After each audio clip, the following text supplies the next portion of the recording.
And then the last question.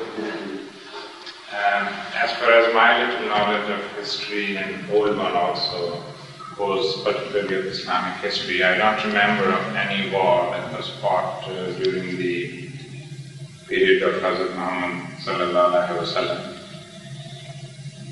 that can be called an offensive war. Now my question is, what religious justification we give to wars that were fought in Islam, particularly during the period of Khulafai Rashidin? The countries conquered and they were ruled. What religious justification? The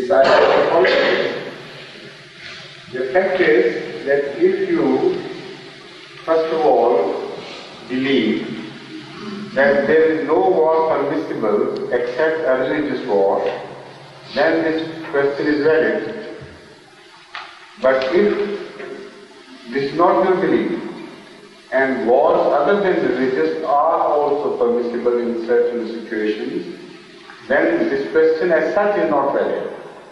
Until you prove that not only on the religious grounds, but on political grounds as well, that and that war fought by or waged by a certain Caliph was wrong. So in that case, it is not just a generalization. It should require an answer.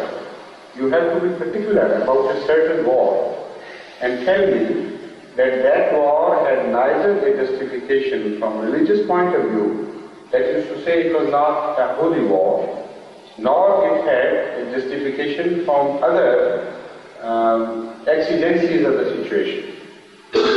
Because the wars which are fought today, it is just possible that both the participants are wrong, part is he and part is the other one. It is also possible that one is wrong and other is the one who is wrongful. And it is also possible that there is no fault of anybody. Both are doing it in good faith, with good intention, only they are mistaken. All these possibilities are there. Yet neither of the three possibilities belongs to a religious field. Religious wars or holy wars are a different phenomenon altogether. But once the empires came into being, when the state came into existence, a state in the name of Islam, but it was not Islam, it was a Muslim state. So whatever happened after that, it might have pertained to the region of statecraft. And that war will be judged by the customs and traditions of that age, not by the concept of statecraft as you hold today, nor by the practices of today, but practices of those days.